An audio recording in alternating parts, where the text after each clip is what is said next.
Oh, hello. You're going to love this story. I discovered it on a train going to a little town in China called Tsingtao. I was going there because I'd read in the paper that someone had a house cat that weighed 140 pounds. A house cat. I mean, how can you not go see something like that? Well, I don't know if you've ever been on a Chinese train before, but the bathrooms are just little rooms with a hole in the floor and there's no toilet paper. So someone's put a book on a chain and then you just pull the pages out in your... Well, I think you get the idea. Anyway, this story was the last one in the book and I couldn't put it down. And people started knocking on the door and I said, "Get away! I'm reading the toilet paper." Oh, anyway, I saw the 140-pound house cat.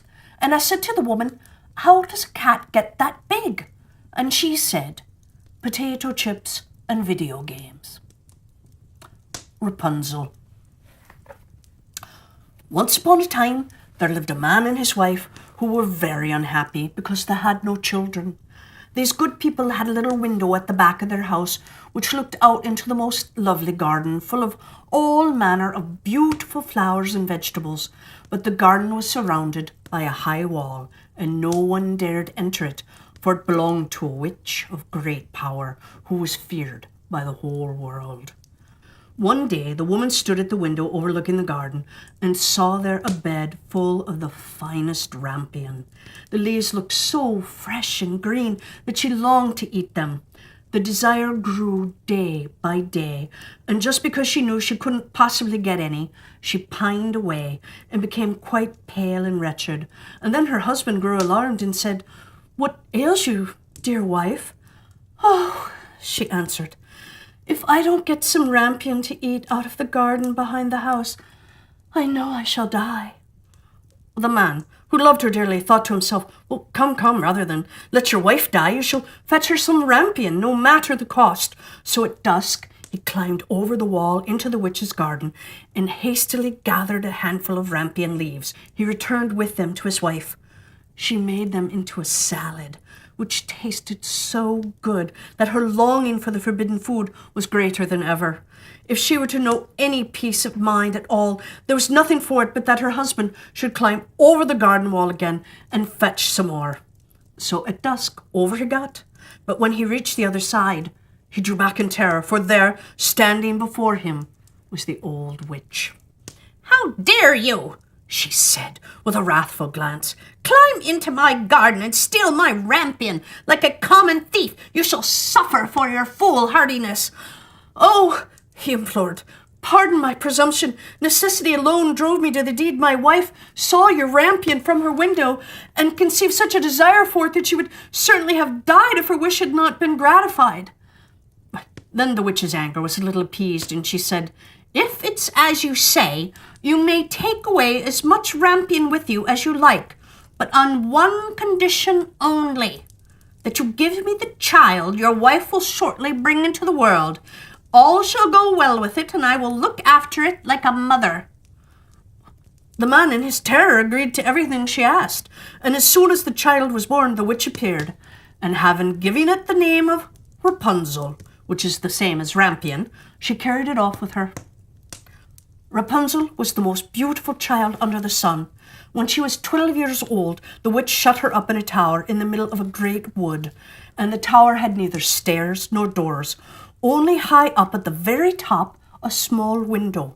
When the old witch wanted to get in, she stood underneath and called out, "Rapunzel, Rapunzel, let down your golden hair."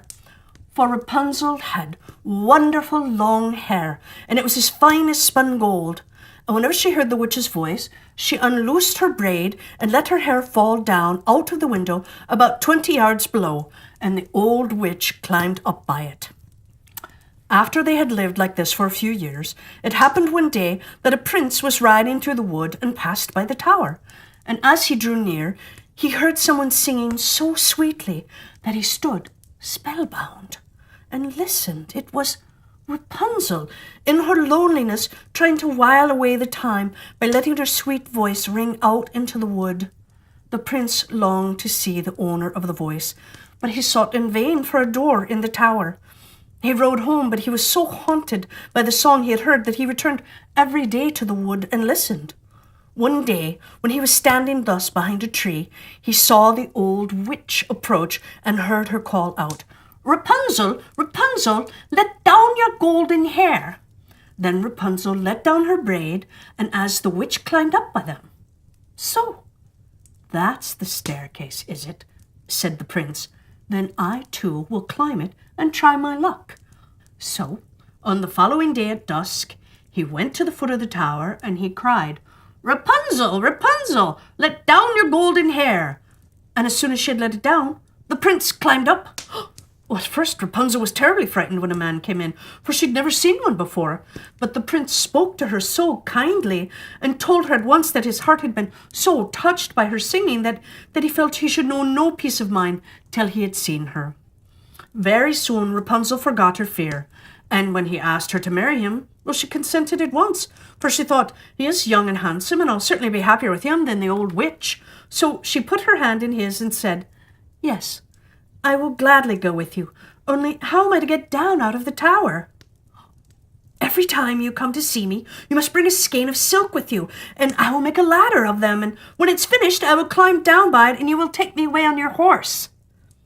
They arranged that till the ladder was ready, he was to come to her every evening, because the old woman was with her during the day. Well, the old witch, of course, knew nothing of what was going on, till one day Rapunzel, not thinking about what she was about, turned to the witch and said, "Well, how is it, good mother, that you're so much harder to pull up than the young prince? He's always with me in a moment." "Oh, you wicked child!" cried the witch. "What is this I hear? I thought I had you hidden safely from the whole world, and in spite of it, you've managed to deceive me." In her wrath, she seized Rapunzel's beautiful hair, wound it round and round her left hand, and then grasping a pair of scissors in her right, snip, snip, off it came, and the beautiful braids lay on the ground. And worse than this, she was so hard-hearted that she took Rapunzel to a lonely desert place and there left her to live in loneliness and misery. But on the evening of the day in which she had driven poor Rapunzel away, the witch fastened the braids onto a hook in the window, and when the prince came and called out, "Rapunzel, Rapunzel, let down your golden hair," she let it down, and the prince climbed up as usual, but instead of his beloved Rapunzel, he found the old witch, who fixed her evil, glittering eyes on him and cried mockingly, "Ah, you thought to find your lady love, but the pretty bird has flown, and its song is dumb. The cat caught it and will scratch out your eyes too. Rapunzel is lost to you forever. You will never see her no more." The prince was beside himself with grief, and in his despair he jumped right down from the tower, and though he escaped with his life, the thorns among which he fell pierced his eyes out. And then he wandered, blind and miserable, through the wood, eating nothing but roots and berries, and weeping and lamenting the loss of his lovely bride. So he wandered about for some years, as wretched and unhappy as he could well be. And at last he came to the desert place where Rapunzel was living. Of a sudden he heard a voice which seemed strangely familiar to him. He walked eagerly in the direction of the sound, and when he was quite close, Rapunzel recognized him and fell on his neck and wept. But 2 of her tears touched his eyes, and in a moment they became quite clear again, and he saw as well as he had ever done. And then he led her to his kingdom, where they were received and welcomed with great joy, and they lived happily ever after. The end.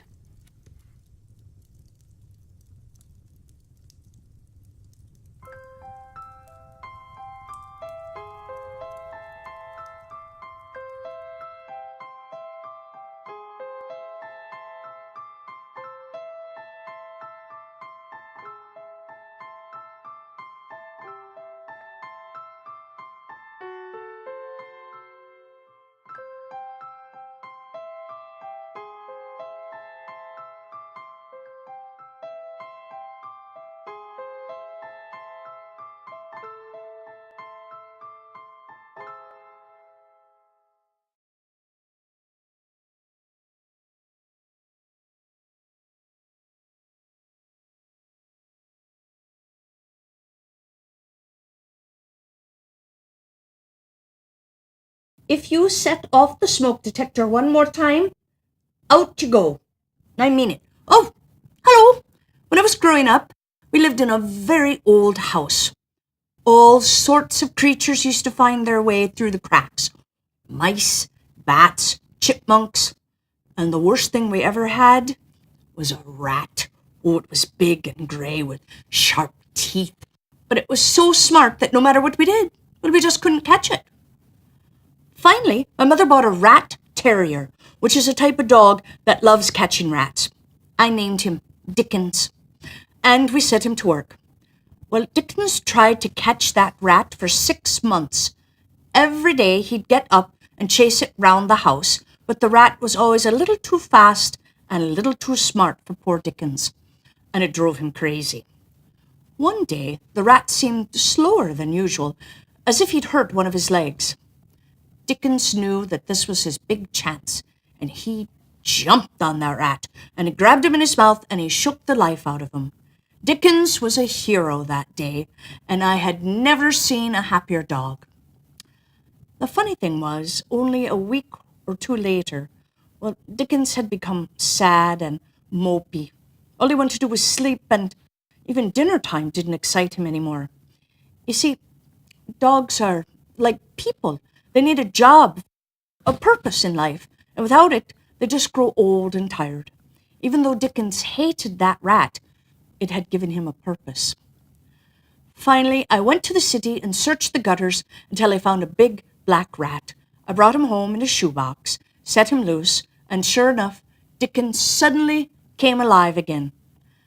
And that's why, for the next 12 years, the rest of Dickens' life, I searched through drains and garbage dumps for the biggest, ugliest, scariest rats and invited them to be temporary guests in our lovely home. Now, this is an exciting story about a mongoose, which is a furry little creature about the size of a house cat, whose job it is to protect his family from killer snakes. It's called Rikki Tikki Tavi by Rudyard Kipling. This is the story of the great war that Rikki Tikki Tavi fought single-handed through the bathrooms of the big bungalow in Sagali Cantonment. Darzy the tailor bird helped him, and Chuchundra the muskrat, who never comes out into the middle of the floor but always creeps round by the wall, gave him advice, but Rikki Tikki did the real fighting. He was a mongoose, rather like a little cat in his fur and his tail, but quite like a weasel in his head and his habits. His eyes and the end of his restless nose were pink. He could scratch himself anywhere he pleased with any leg, front or back, that he chose to use. He could fluff up his tail till it looked like a bottle brush, and his war cry as he scuttled through the long grass was, "Rikki Tikki Tikki Tikki Tick." One day, a high summer flood washed him out of the burrow where he lived with his father and mother, and carried him kicking and clucking down a roadside ditch. He found a little wisp of grass floating there, and clung to it till he lost his senses. When he revived, he was lying in the hot sun on the middle of a garden path, very draggled indeed, and a small boy was saying, "Here's a dead mongoose. Let's have a funeral." "No," said his mother. "Let's take him in and dry him.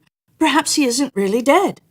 They took him into the house, and a big man picked him up between his finger and thumb and said that he was not dead, but half choked. So they wrapped him in cotton wool and warmed him over a little fire, and he opened his eyes and sneezed. "Now," said the big man, he was an Englishman who had just moved into the bungalow, "don't frighten him, and we'll see what he'll do." It's the hardest thing in the world to frighten a mongoose, because he's eaten up from nose to tail with curiosity. The motto of all the mongoose family is, "Run and find out." And Rikki Tikki was a true mongoose. He looked at the cotton wool and decided that it was not good to eat, ran all around the table, sat up, put his fur in order, and scratched himself and jumped on the small boy's shoulder. "Oh, don't be frightened, Teddy," said his father. That's his way of making friends.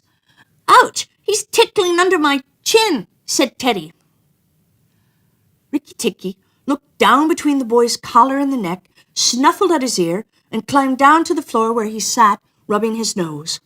"Oh, good gracious," said Teddy's mother, "and that's a wild creature?" I suppose he's so tame because we've been kind to him." "All mongooses are like that," said her husband. "If Teddy doesn't pick him up by the tail or try to put him in a cage, he'll run in and out of the house all day long. Let's give him something to eat." They gave him a little piece of raw meat. Rikki Tikki liked it immensely, and when it was finished, he went out into the veranda and sat in the sunshine and fluffed up his fur to make it dry to the roots. Then he felt better. "There are more things to find out about in this house," he said to himself, "than all my family could find out in all their lives. I shall certainly stay and find out." He spent all that day roaming over the house. Well, he nearly drowned himself in the bathtubs, put his nose into the ink on a writing table, and burned it on the end of the big man's cigar, for he climbed up into the big man's lap to see how writing was done. At nightfall, he ran into Teddy's nursery to watch how kerosene lamps were lighted, and when Teddy went to bed, Rikki Tikki climbed up too. But he was a restless companion because he had to get up and attend to every noise all through the night and find out what made it. Teddy's mother and father came in, the last thing, to look at their boy, and Rikki Tikki was awake on the pillow. "I don't like that," said Teddy's mother. "He may bite the child." "Oh, he'll do no such thing," said the father. "Teddy's safer with that little beast than if you had a bloodhound to watch him. If a snake came into the nursery now—" But Teddy's mother wouldn't think of anything so awful. Early in the morning, Rikki Tikki came to early breakfast in the veranda, riding on Teddy's shoulder, and they gave him banana and some boiled egg. He sat on all their laps, one after the other, because every well-brought-up mongoose always hopes to be a house mongoose some day and have rooms to run about in, and Rikki Tikki's mother, she used to live in the general's house at Sagali, had carefully told Rikki what to do if he ever came across a white man.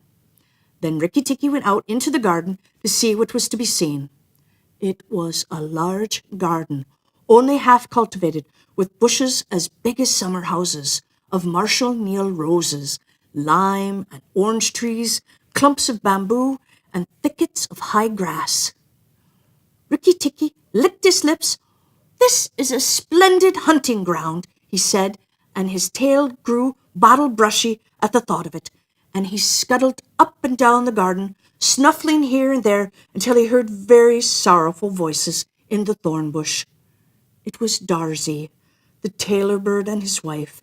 Well, they had made a beautiful nest by pulling two big leaves together and stitching up the edges with fibers, and had filled the hollow with cotton and downy fluff.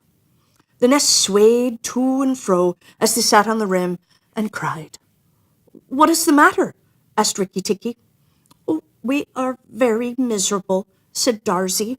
"One of our babies fell out of the nest yesterday, and Nag ate him." Said Rikki Tikki. "Well, this is very sad, but I'm a stranger here. Who's Nag?" Darzy and his wife only cowered down in the nest without answering, for from the thick grass at the foot of the bush there came a low hiss, a horrid, cold sound that made Rikki Tikki jump back 2 clear feet.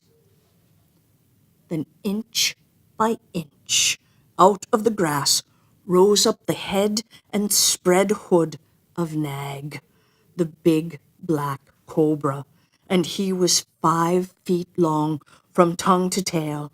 When he lifted 1/3 of himself clear of the ground, he stayed balancing to and fro, exactly as a dandelion tuft balances in the wind, and he looked at Rikki Tikki with the wicked snake's eyes that never changed their expression.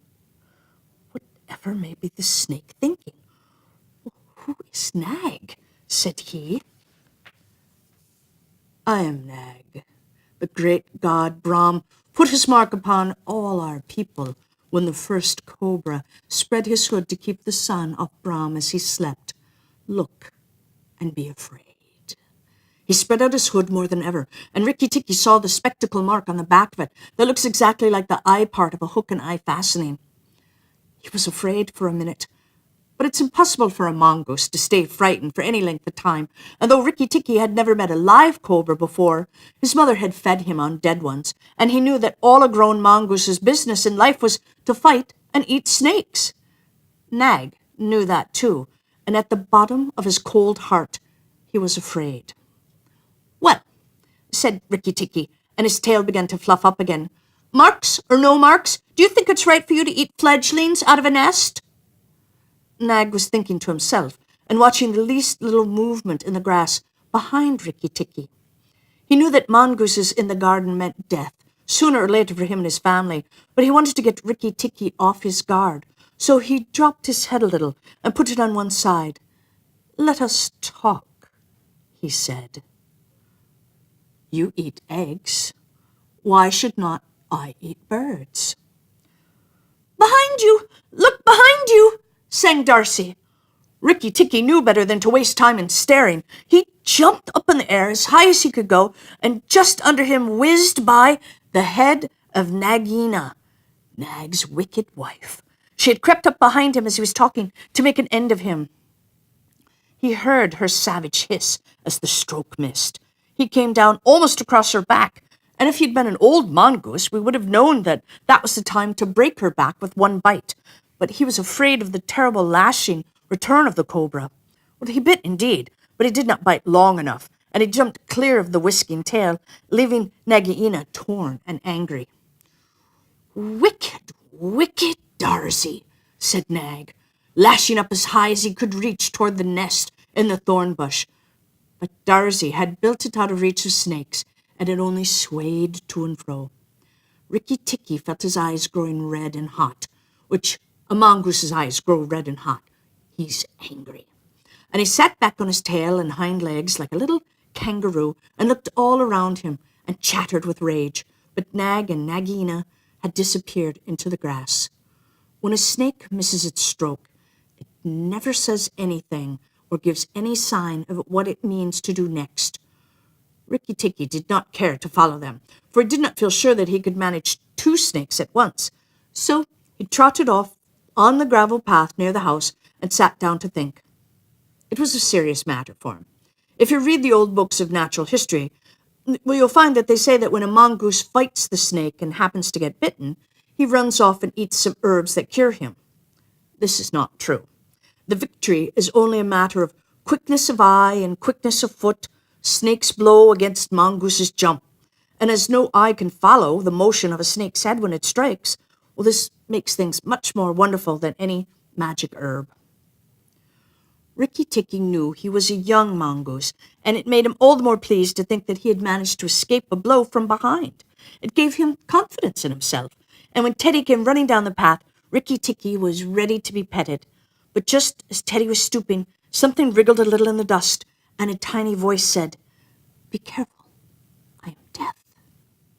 It was Karate, the dusty brown snakeling that lies for choice on the dusty earth, and his bite is as dangerous as the cobra's.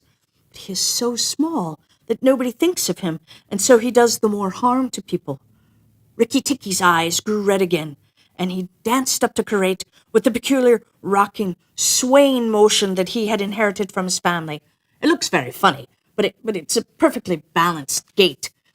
You could fly off at any angle as you please, and in dealing with snakes, well, it really is to an advantage.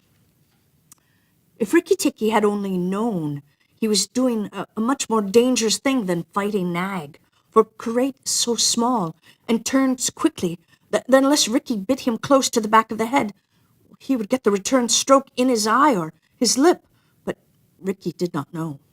His eyes were all red, and he rocked back and forth, looking for a good place to hold. Karate struck out. Rikki jumped sideways and tried to run in, but the wicked little dusty grey head lashed within a fraction of his shoulder, and he had to jump over the body, and the head followed his heels close. Teddy shouted to the house, "Oh, look here! Our mongoose is killing a snake!" And Rikki Tikki heard a scream from Teddy's mother. His father ran out with a stick, but by the time he came up, Karate had lunged out once too far, and Rikki Tikki had sprung, jumped on the snake's back, dropped his head from between his forelegs, bitten as high up on the back as he could, and was just going to eat him up from the tail, after the custom of his family for dinner, when he remembered that a full meal makes a slow mongoose. And if he wanted all the strength and quickness ready, then he must keep himself thin. He went away for a dust bath under the castor oil bushes, while Teddy's father beat the dead Karate. "What is the use of that?" thought Rikki Tikki. I've settled it all." And then Teddy's mother picked him up from the dust and hugged him, crying, oh, that he'd saved Teddy from death. And Teddy's father said that he was Providence, and Teddy looked on with big scared eyes. But Rikki Tikki was rather amused at all the fuss, which of course he did not understand. Teddy's mother might just as well have petted Teddy for playing in the dust. Rikki was thoroughly enjoying himself. That night at dinner, walking to and fro among the wine glasses on the table, well, he might have stuffed himself 3 times over with nice things, but he remembered Nag and Nagaina, and although it was very pleasant to be petted and patted by Teddy's mother and to sit on Teddy's shoulder, his eyes would get red from time to time, and he would go off into this long war cry of Rikki Tikki Tikki Tikki Tikki Tikki Tikki. Teddy carried him off to bed and insisted on Rikki Tikki sleeping under his chin. Rikki Tikki was too well bred to bite or scratch, but as soon as Teddy was asleep, he went off for his nightly walk round the house, and in the dark he ran up against Chuchundra, the muskrat, creeping around by the wall. Chuchundra is a broken-hearted little beast. He whimpers and cheeps all night, trying to make up his mind to run into the middle of the room, but he never gets there. "Don't kill me," said Chuchundra, almost weeping. "Rikki Tikki, don't kill me." "Do you think a snake killer kills muskrats?" said Rikki Tikki scornfully. "Well, those who kill snakes get killed by snakes," said Chuchundra, more sorrowfully than ever. And how am I to be sure that Nag won't mistake me for you some dark night?" "Oh, there's not that least danger," said Rikki Tikki, "but Nag is in the garden, and I know you don't go there." "My cousin Chua the rat told me," said Chuchundra, and then he stopped. "Told you what?" "Shh! Nag is everywhere, Rikki Tikki. You should have talked to Chua in the garden." "I didn't, so you must tell me. Quick, Chuchundra, or I'll bite you." Chuchundra sat down and cried till the tears rolled off his whiskers. "I am a very poor man," he sobbed. "I never had spirit enough to run into the middle of the room. I mustn't tell you anything. Can't you hear, Rikki Tikki?" Rikki Tikki listened. The house was as still, but he thought he could just catch the faintest scratch in the world, a noise as faint as that of a wasp walking on a window pane, the dry scratch of a snake's scales on brickwork. "That's Nag, or Nagaina," he said to himself, "and he is crawling into the bathroom sluice. You're right, Chuchundra. I should have talked to Chua." He stole off to Teddy's bathroom, but there was nothing there, and then to Teddy's mother's bathroom.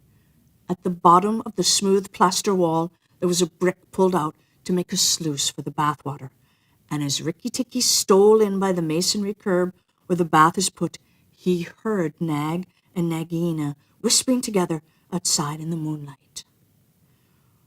"When the house is empty of people," said Nagaina to her husband, "you will have to go away, and then the garden will be our own garden again. Go in quietly, and remember that the big man who killed Karate is the first one to bite. And then come out and tell me, and we will hunt for Rikki Tikki together." "But are you sure that there's anything to be gained by killing the people?" said Nag. "Everything. When there were no people in the bungalow, did we have any mongoose in the garden? So long as the bungalow is empty, we are king and queen of the garden. And remember that just as soon as our eggs in the melon bed hatch, as they may tomorrow, our children will need room and quiet." "I had not thought of that," said Nag. "I will go, but there is no need that we should hunt for Rikki Tikki afterward. I will kill the big man and his wife, and the child if I can, and come away quietly. And then the bungalow will be empty, and Rikki Tikki will go." Rikki Tikki tingled all over with rage and hatred at this. And when Nag's head came through the sluice, and his 5 feet of cold body followed it, angry as he was, Rikki Tikki was very frightened as he saw the size of the big cobra. Nag coiled himself up, raised his head, and looked into the bathroom in the dark. and Rikki Tikki could see his eyes glitter. Now, if I kill him here, Nagaina will know. And if I fight him on the open floor, the odds are in his favor. What am I to do? Said Rikki Tikki Tavi. Nag waved to and fro, and then Rikki Tikki heard him drinking from the biggest water jar that we used to fill the bath. That is good, said the snake. Now, Nag, when Karate was killed, the big man had a stick. Well, he may have that stick still, but when he comes in to bathe in the morning, he will not have a stick. I shall wait here till he comes. Nagina, do you hear me? I shall wait here in the cool till daytime. There was no answer from outside, so Rikki Tikki knew that Nagaina had gone away. Nag coiled himself down, coil by coil, round the bulge at the bottom of the water jar, and Rikki Tikki stayed still as death. After an hour, he began to move, muscle by muscle, toward the jar. Nag was asleep, and Rikki Tikki looked at his big back, wondering which would be the best place for a good hold. If I don't break his neck at the first jump, said Rikki, he could still fight. And if he fights, oh, Rikki! He looked at the thickness of the neck below the hood, but that was just too much for him, and a bite near the tail would only make Nag savage. Well, it must be the head, he said at last. The head above the hood. And when I am once there, I must not let go. And then he jumped.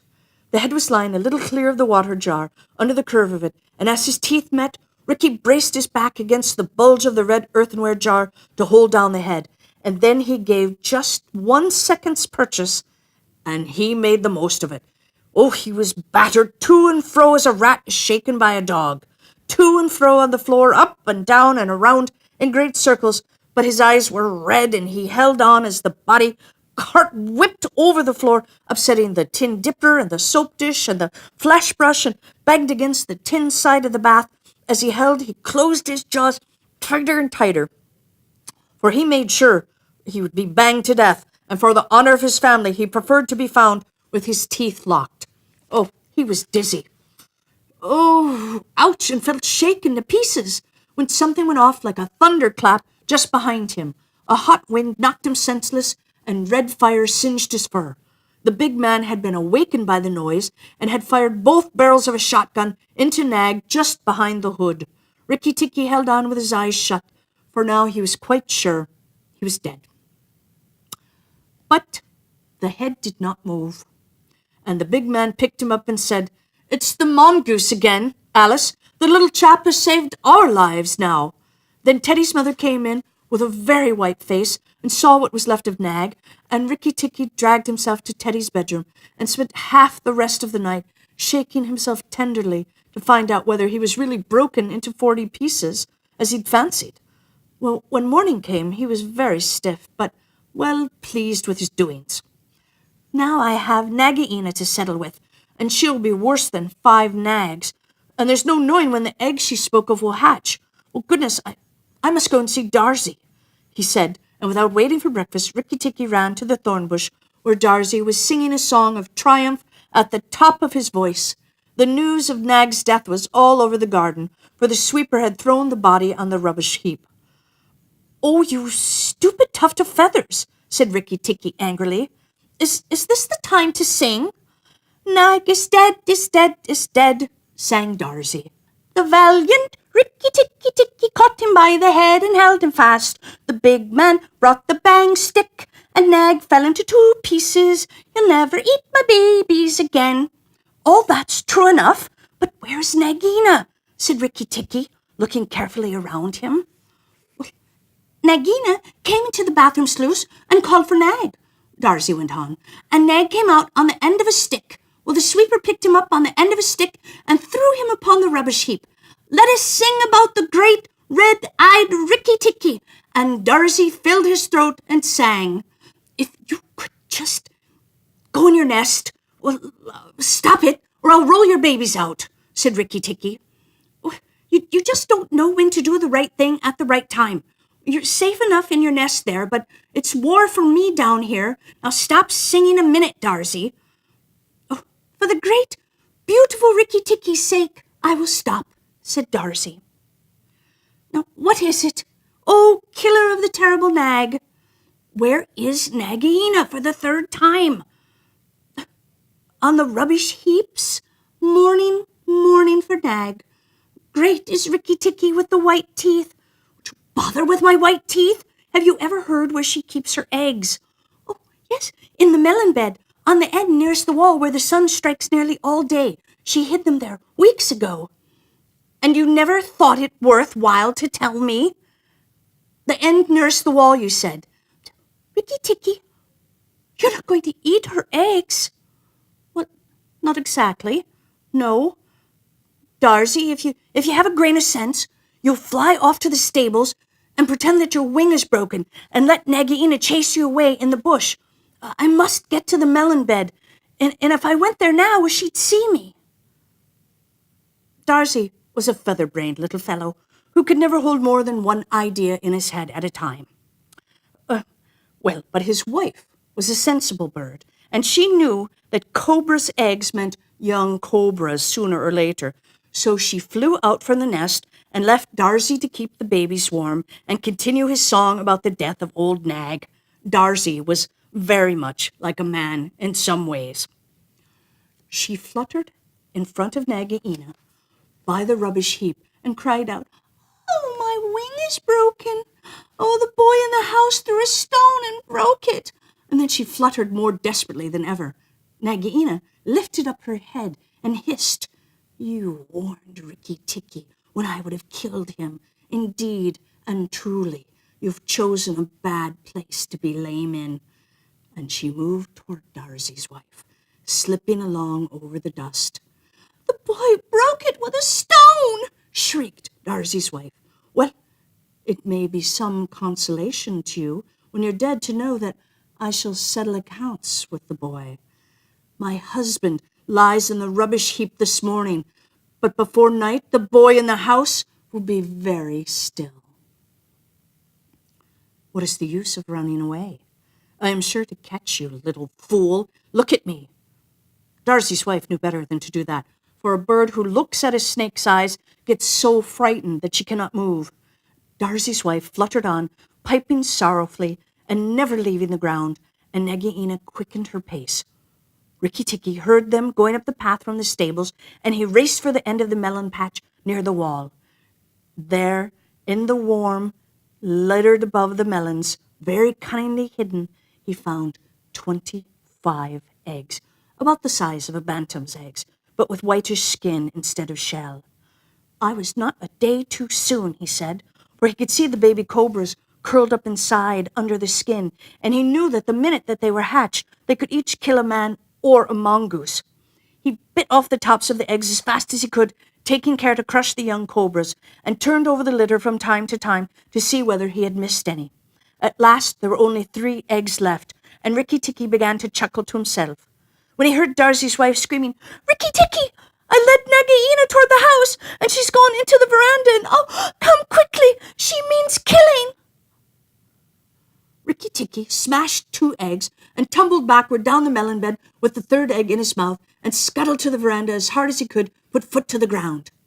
Teddy and his mother and father were there at early breakfast, but Rikki Tikki saw that they were not eating anything. They sat stone still, and their faces were white. Nagaina was coiled up on the matting by Teddy's chair, within easy striking distance of Teddy's bare leg, and she was swaying to and fro, singing a song of triumph. "Son of the man who killed Nag," she hissed, "stay still. I am not ready yet. Wait a little. Keep very still, all you 3. If you move, I strike, and if you do not move, I strike. Oh, foolish people who killed my Nag." Teddy's eyes were fixed on his father, and all his father could do was to whisper, "Sit still, Teddy. You mustn't move, Teddy. Keep still." Then Rikki Tikki came up and cried, "Turn round, Nagaina. Turn and fight." "All in good time," said she, without moving her eyes. "I will settle my account with you presently. Look at your friends, Rikki Tikki. They are still and white. They're afraid. They dare not move. And if you come a step nearer, I strike. Look at your eggs, said Rikki Tikki, in the melon bed near the garden. Go and look, Nagaina. The big snake turned half around and saw the egg on the veranda. Ah, give it to me, she said. Rikki Tikki put his paws, one on each side of the egg, and his eyes were blood red. What price for a snake's egg? For a young cobra? For a young king cobra? For the last, the very last of your brood? The ants are eating all the others down by the melon bed. Nagaina spun clear around, forgetting everything for the sake of one egg. Rikki Tikki saw Teddy's father shoot out a big hand, catch Teddy by the shoulder, and drag him across the little table with the teacups, safe and sound, out of the reach of Nagaina. Tricked! Tricked! Tricked! Rikki Tikki! Chuckled Rikki Tikki. The boy is safe, and it was I that caught Nag by the hood last night in the bathroom. And then he began to jump up and down, all 4 feet together, his head close to the floor. He threw me to and fro, but he could not shake me off. He was dead before the big man blew him in two. I did it. Rikki Tikki. Come then, Nagaina, come and fight with me. You shall not be a widow long. Nagaina saw that she had lost her chance of killing Teddy, and the egg lay between Rikki Tikki's paws. Give me the egg, Rikki Tikki. Give me the last of my eggs, and I will go away and never come back, she said, lowering her hood.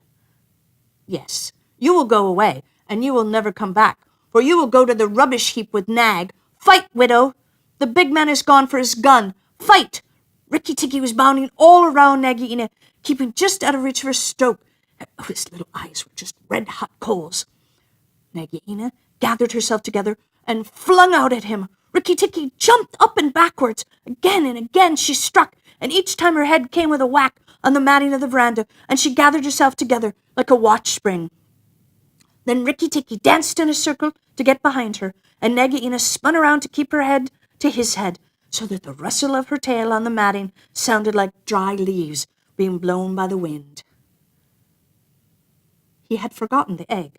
It still lay on the veranda, and Nagaina came nearer and nearer to it, until at last, where Rikki Tikki was drawing breath, she caught it in her mouth and turned to the veranda steps and flew down like an arrow just down the path, with Rikki Tikki behind her.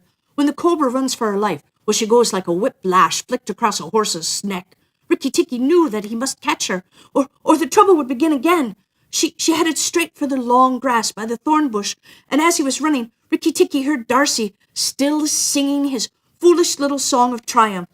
But Darcy's wife was wiser. She flew off her nest at Nagaina and flapped her wings about her head. If Darcy had helped, well, they might have turned her, but Nagaina only lowered her hood and went on.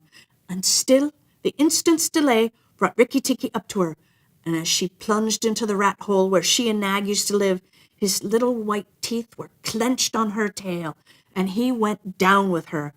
And very few mongooses, however wise they may be, knew when it might open up and be a big hole where Nagaina would live, and strike at him.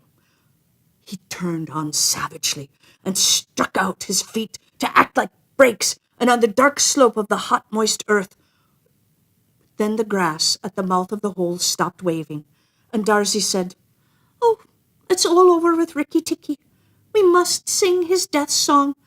Valiant Rikki Tikki is dead, for Nagaina will surely kill him underground." So he sang a very mournful song that he made up on the spur of the moment, and just as he got to the most touching part, the grass quivered again, and Rikki Tikki, covered with dirt, dragged himself out of the hole leg by leg, licking his whiskers. Darcy stopped with a little shout. Rikki Tikki shook some dust out of his fur and sneezed. "It's all over," he said. "The widow will never come out again." And the red ants that lived between the grass stems heard him and began to troop down one after another to see if he had spoken the truth. Rikki Tikki curled himself up in the grass and slept where he was, slept and slept until it was late in the afternoon, for he had done a hard day's work. Now, he said, when he awoke, I will go back to the house. Tell the coppersmith, Darcy, and he will tell the garden that Nagaina is dead. The coppersmith is a bird who makes a noise exactly like the beating of a little hammer on a copper pot. And that's the reason he always makes it, because he's the town crier, and he's in every Indian garden. And as Rikki Tikki went up the path, he heard his attention notes, like a tiny dinner gong, and then the steady ding-dong tock. Nag is dead. Dong! Nagaina is dead. Ding-dong tock. That set all the birds in the garden singing, and the frogs croaking, for Nag and Nagaina used to eat frogs as well as little birds. When Rikki got to the house, Teddy and Teddy's mother, she looked very white still, well, for she had been fainting, and Teddy's father, they all came out, and they almost cried over him, and that night he ate all that was given him till he could eat no more, and went to bed on Teddy's shoulder, where Teddy's mother saw him when she came to look late at night. He saved our lives, and Teddy's life, she said to her husband. Just think, he saved all our lives. Rikki Tikki woke up with a jump, for mongooses are light sleepers. Oh, it's you, said he. What are you bothering for? All the cobras are dead, and if they weren't, I'm here. Rikki Tikki had a right to be proud of himself, but he did not grow too proud, and he kept that garden as a mongoose should keep it, with tooth and jump and spring and bite, till never a cobra dared show his head inside the walls. The end.